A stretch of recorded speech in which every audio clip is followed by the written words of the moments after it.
I'm excited to welcome Maranda Dziekonsk, Customer Success and Operations Leader from ID.me. Welcome, Miranda. Yeah, thank you so much for having me. Excited to be here, Scott. Great. I love your background and it feels really festive. Is this like a big part of your place? Is this a conference room? It is not a conference room. This is my house. Okay. Those that know me know that I'm the crazy holiday lady. Mostly just Halloween and Christmas.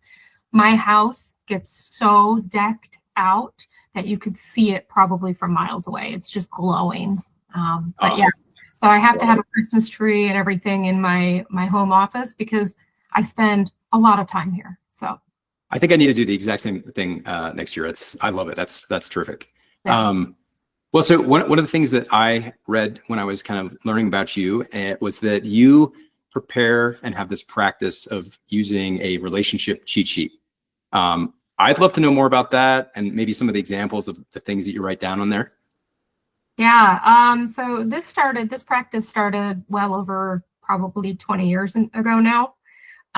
Prior to there being any kind of customer success management tools, I would have a binder with my customer profiles in this binder. And when I learned something about one of my customers, whether they make mention that they like golfing or they talk about their kid or their pet, or if I knew, and I shared this in LinkedIn, if I knew someone did not like small talk, so it was just get right to business, I had all of that written out in their profile along with other key business elements. And that just helped, as when I was a customer success manager, be more sharp and to be able to stay on top of things. Now, as a VP, I view my customers as my team. So in my handy dandy notebook, I have names of kids, dogs. It gets hard when the teams get bigger and bigger and bigger, but where somebody is from, what the name of their spouses are, they have kids, how old are they, what their names are, so on and so forth. And soon after I get more and more exposure to folks, I don't need the book as much because I'll start to remember it. But in the beginning, when you're trying to remember tidbits on 25, 30 people, it's impossible. So I write it all out and then I go back to it before I get into my call with them. Have you found that this practice has gone from paper to digital at all, or is it still just you prefer written? Well, for customers, definitely it's digital because you want to be able to share that information internally.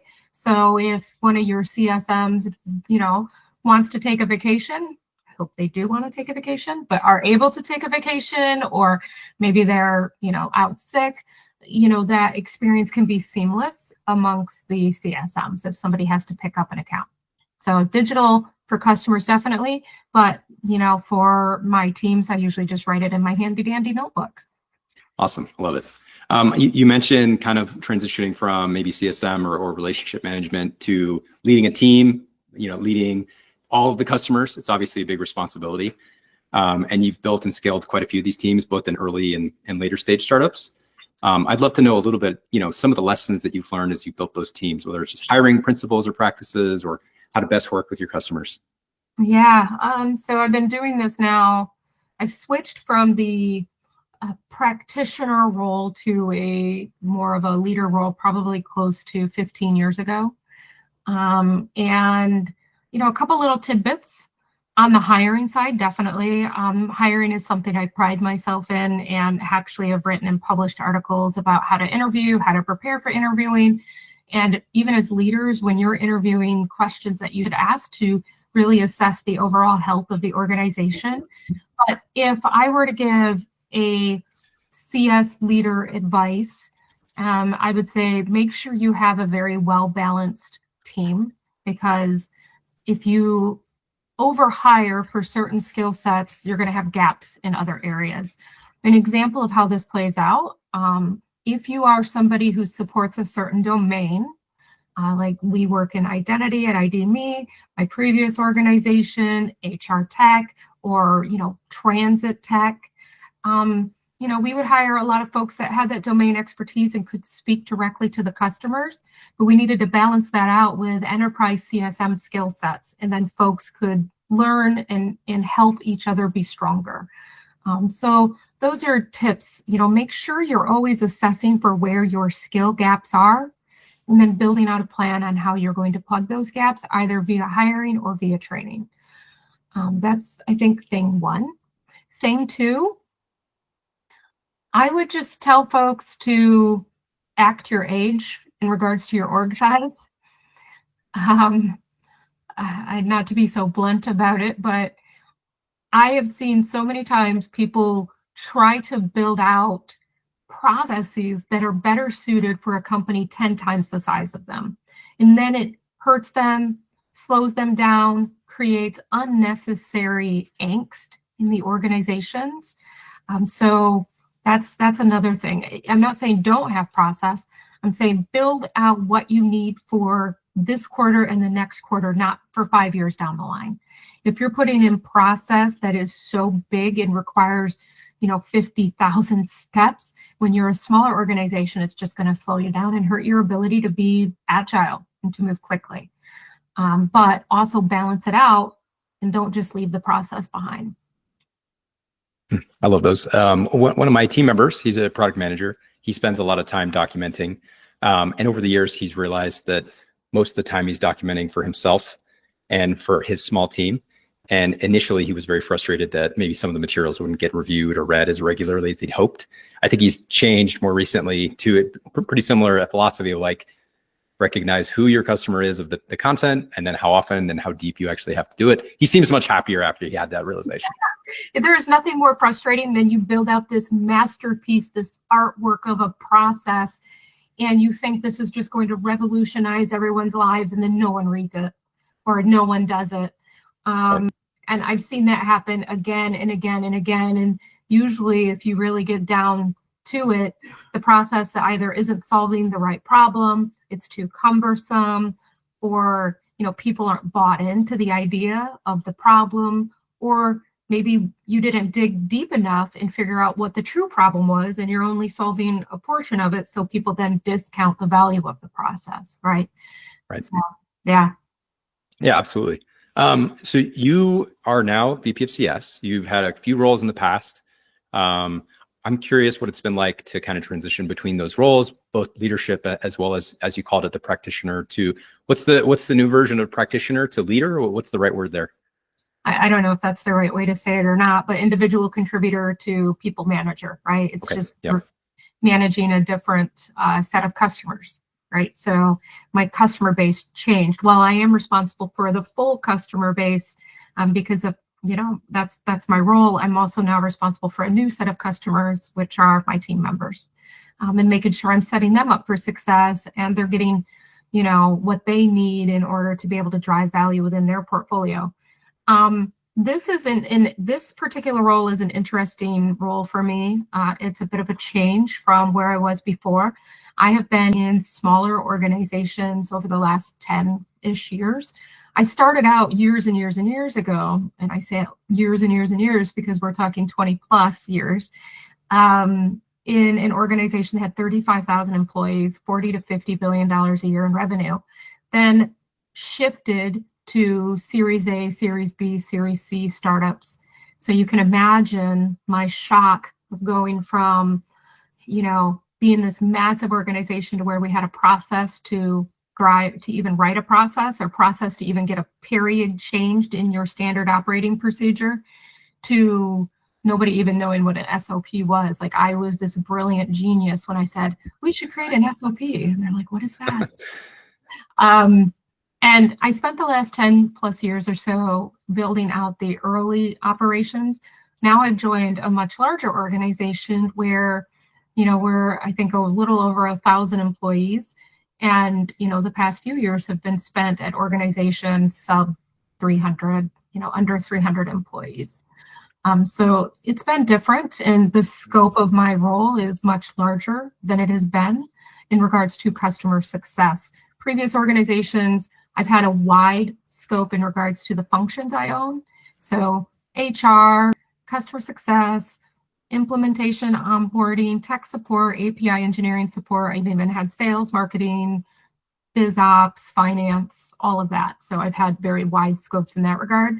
My scope here is a little more narrow, where it's just customer success, onboarding, and customer support, but it is much larger scale with multiple verticals. So I have multiple directors over these orgs. It's just very different motion compared to the other orgs, but incredibly exciting and challenging. I don't Yeah, even it sounds like, oh, sorry. remember what your question was. I just started talking. No, it's totally fine. Your answer is great. I was sort of curious how you basically figure out, I don't know, whether it's how to navigate the, through these roles or identify the most important things. You mentioned you had 3 different responsibilities, which could presumably pull you in lots of different directions all day, whether you're reactive or you have a plan and you're strategic. How do you navigate all that? Yeah. So first, it is hard sometimes to shut off noise. Because it can get, it can be so easy for me to get sucked into the weeds because I'm genuinely interested in what we do. So I have to be super mindful of where we need to be in the next 3, 6, 9 months and keep myself laser focused on that. So that leads me up one level is figuring out where do we need to be in the next 3, 6, 9 months. And today, I just officially hit my 2-month mark. I presented to the entire CS org our overall plan of where I would like us to be, some key themes, some goals that we have for the entire org, and then what our OKRs for Q1 will look like. So objectives, key results, to get us all aligned and all on the same page. Now, over the past couple of months, though, in order to arrive at that point, I've been shadowing, listening in on customer calls, visiting customers, talking to the various leaders over the different verticals that we have to figure out what their challenges are and how customer success can play into that. And then bringing that all back and meeting with my directors. We had our on-site a couple of weeks ago here in the San Francisco Bay Area, where we spent 2 full days in a very small room in a WeWork, brainstorming out all of the things, all of the data points to figure out our plan. So wow, that's awesome. I talked with the CEO of Gainsight a few months ago, and he mentioned that one of the first things he does, it sounds very similar to what you described, is sort of like almost like a listening tour, talk to customers, talk to the board, talk to the team. And so Nick, when you, Nick, yeah, that's right. Okay. Yeah. And so I can understand where visiting with customers and listening to them and then sort of presenting your plan after you've worked with it through your team. After you kind of establish that plan, how do you go about building alignment and helping, your team achieve and meet those goals? I've talked to a bunch of different types of leaders who, they talk about this third principle of, some should be failure, some should be good, some should be great. And then you have like Google, who talks about OKRs, where their target is 70% achievement. How do you make sure your team works towards these goals and are successful, but also maybe setting challenging, aggressive goals? It can be hard because customer success managers in a lot of companies have become, I don't want to call them the dumping ground, but in some cases and organizations kind of have become a bit of a dumping ground. So one of the things that we're doing is taking a look at what is on the customer success manager's plates and trying to figure out how do we free up enough bandwidth for them to be able to execute on the OKRs that we're putting out. So that means, peeling off the reactive work. Before I came, we launched our B2B customer support side. So that is just now being spun up. And hopefully that will free up work. Also, putting in this services layer, making sure we have enough bandwidth within the implementation and onboarding team to, again, free up some of that reactive work.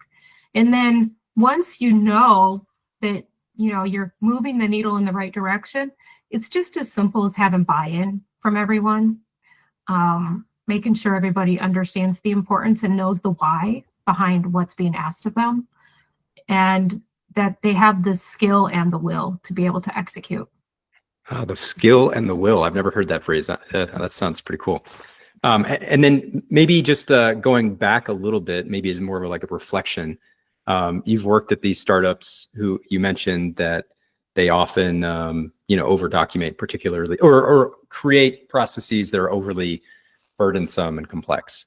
Are there other, critical mistakes that you've seen as you've gotten started at them? And it could be any stage. I'm curious, maybe outside of the process, what else have you seen that ruins things or makes it hard? I wouldn't say ruins things, but putting in tools that are too big for where you are. There are tools out there that require full-time people to maintain them. If you don't have full-time people or the budget to have full-time people, don't put those tools in because it's garbage in, garbage out. So that's thing one. Thing two, hiring individuals that can't flex or aren't able to be, don't have grit, I guess is the right phrase. And grit is a hard thing to interview for. But what I've seen happen in some organizations, and look, I lived this. I went from an organization where everything, my everyday was almost so predictable. It was crazy. I could come in the morning, almost know exactly what was going to happen, looked at the same report, had certain customer calls set up. Things were just like very methodical, very operationalized. That's the way it has to be when you're at a company with 35,000 employees that's driving 40 billion a year in revenue. It's usually very predictable.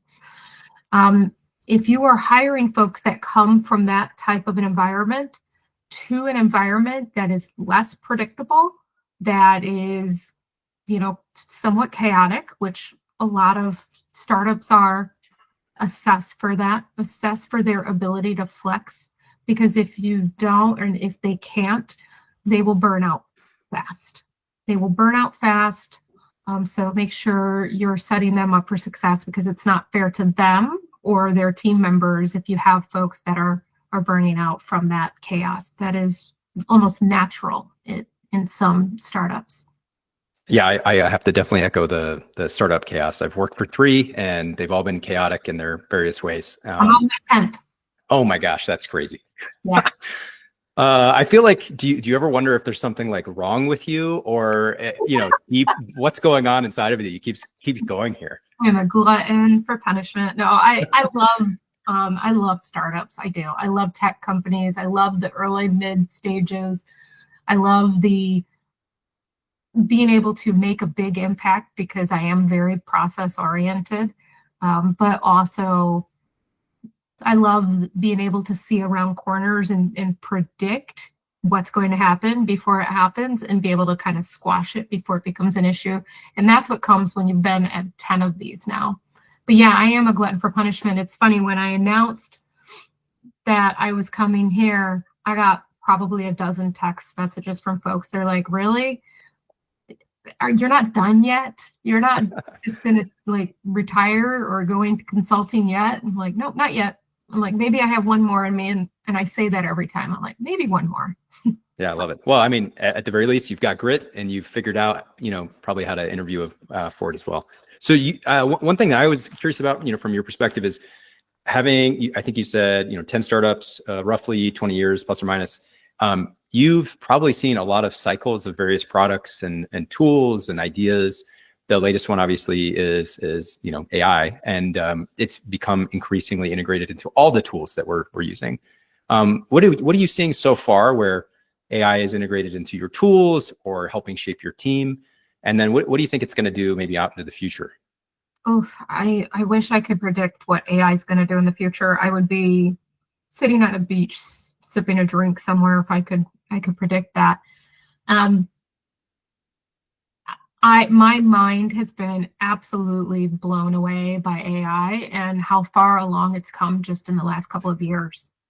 I remember I was part of Zendesk's early chatbot beta program years ago. And I'm talking probably going on 10 years ago. I was part of their early beta program. And I'm like, there's no way that this is going to take over, for a customer support rep, because it was not good at that time. And now it's fantastic. So just kind of watching that evolution. I think where I'm seeing it more and more is some of the things that don't require critical thinking, don't require that human intervention. But I'm actually starting to see it now more a little bit with the human intervention side as well. So the back and forth interactions via chat, how I had my previous team use it was taking our customers' earning statements and uploading the publicly facing earning statements and saying, I work at this company. These are my goals. Tell me what I should be focused on out of this earning statement. And 9 times out of 10, AI would serve up a really great plan, and you could take that and then create an account plan and just wow your customers. They would think you were absolutely brilliant, that you knew so much about what's going on in their inner workings. Other things, it can help you write emails. It can serve up analytics. I love that you were pumping the earnings announcements. I think that's so smart. I mean, it seems obvious, but like only until you said it, I was like, oh yeah, of course. Yeah, it's public facing. Why not? Any public facing collateral that's available, that's dense, that your CSMs would have zero time to get through, but there could be some great insights in there. If you get smart about what you ask ChatGPT, it will serve it right up to you. And I've actually made it a conversation where I'll upload it. I'll say, I work here. What are the top things I should know about this? And then I'll say, okay, dig in a little bit more on point 2. And, tell me what course of action as a customer success manager at, insert company name I should take. And AI is smart enough to know what customer success does because it has all that information, and then it can give you insights even deeper than just the topical level. It does kind of seem like these tools, particularly, I mean, maybe all tools are like this, but some of the folks on my team are just, deep and trying to understand every aspect, but I think others are more surface level. Have you found that like it's challenging to get your team to become equivalently awesome as you, and you have to train them? How do you show them how to become a ChatGPT or Perplexity or AI master? Like, it sounds like you are. I haven't tackled it here yet, just to be clear, but yeah. I have seen internally here, we do have folks creating their own GPTs, and also creating their own, templates that they're sharing with their team members and saving them as a group. So, I mean, you can create, you don't have to train your teams to be super awesome at using ChatGPT. You can go in and create the template in ChatGPT that you want your team to use and then share it out widely so everything is done. All they need to do is say, give me this command for this customer, and bada bing, bada boom, it's magic. Love the bada bing. I wish ChatGPT would have like a cool sound sometimes rather than just scrolling the text. I mean, you could probably ask it and see if it could incorporate that somehow. Oh, that's a great idea. Yeah, I should do that. I mean, it's not creating pictures of people. I've seen people do based on what you know about me, create a picture of my life, how you think it is. And oh, that's pretty cool. I should try that after this call. There was another one that was kind of creepy too. And I know you're trying to ask me another question. No, it's fine. I was going to tell you what while you're looking it up, but I saw one that was like basically like assume like you're the CIA and sort of try to understand like how you would, take advantage of me based on the information you have. And I plugged that in. It was pretty creepy and spot on. Yeah. No, you know what? I remember what it was. My husband sent me a screenshot of roast my hometown. And nice. You're like, ChatGPT, roast my hometown. And I put my hometown in there. And sure enough, it was like spot on. It's like gossip travels way faster than self-service, which probably is spotty at best. What was your hometown, by the way? I think Bristol, Michigan. I grew up in the middle of nowhere, Michigan.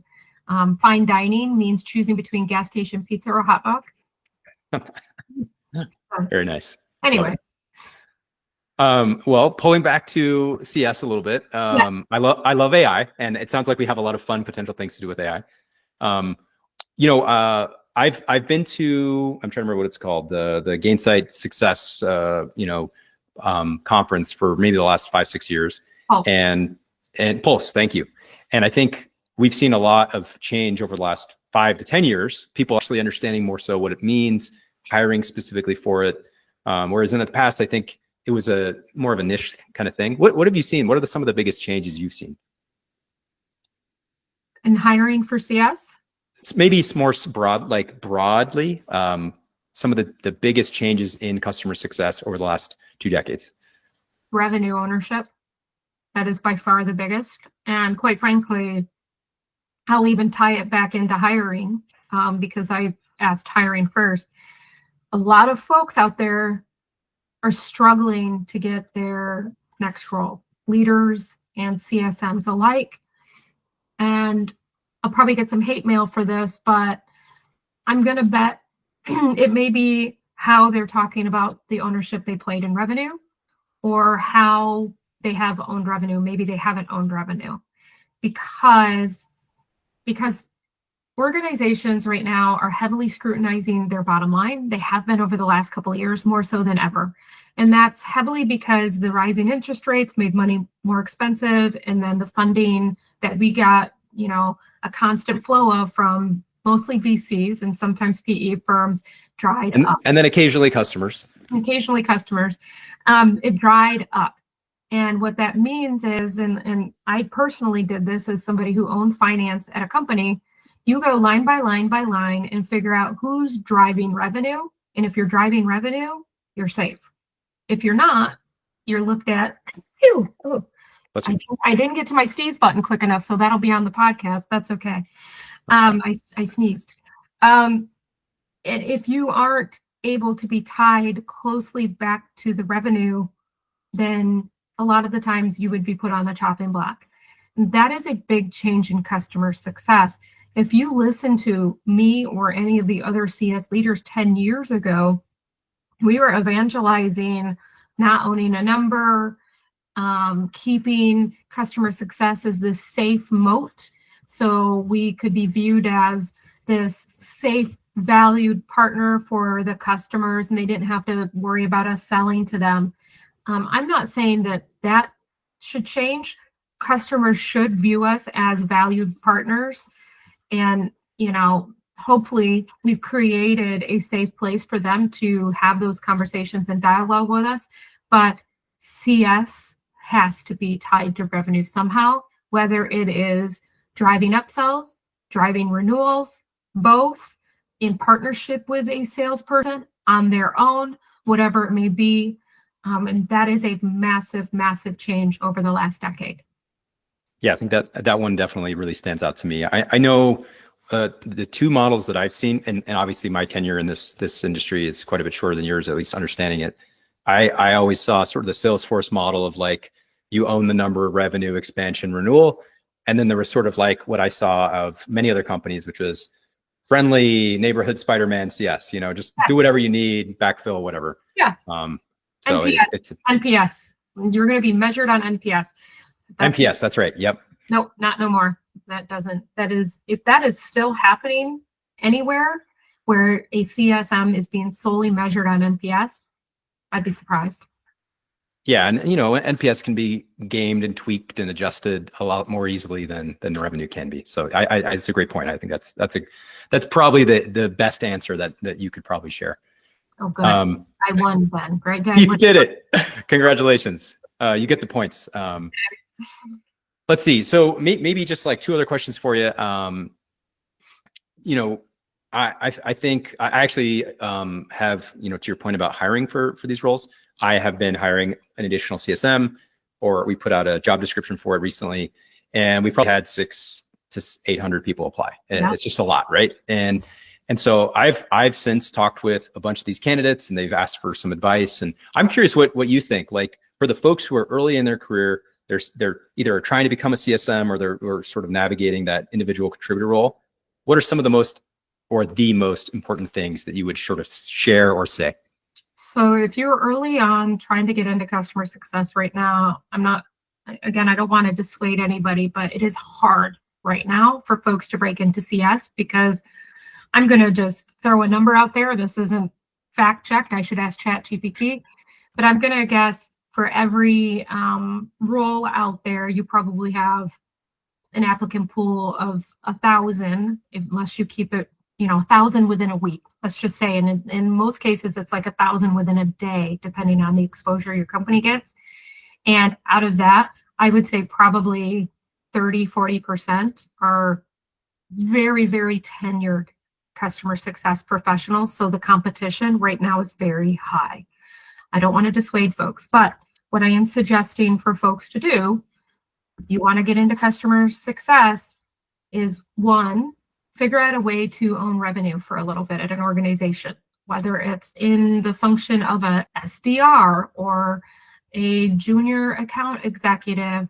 The barrier to entry into sales in some organizations is a little bit lower than it is to get into customer success, because there's usually great training programs to bring junior sales folks along.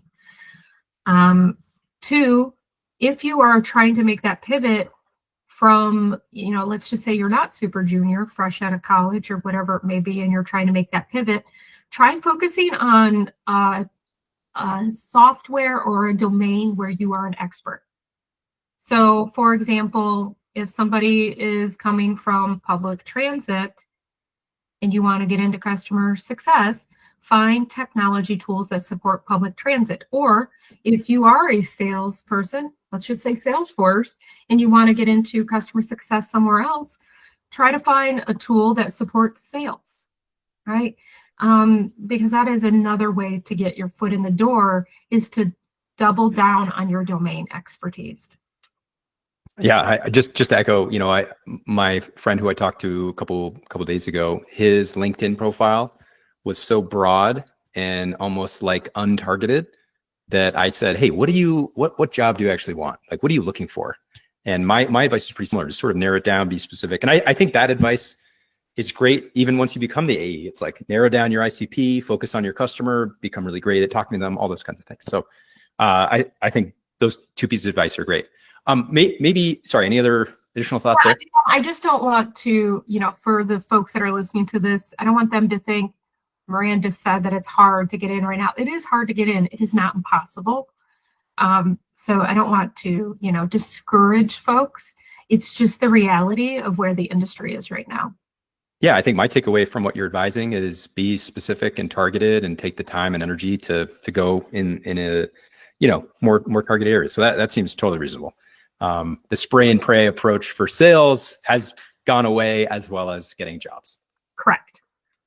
Maybe just one last quick question. This is more just like our fun wrap up, but if you could assemble a dream team of customer success leaders, alive, historical, fictional, who would you choose and why? Or just great leaders that you'd love to work with. Well, first one is Jay Nathan.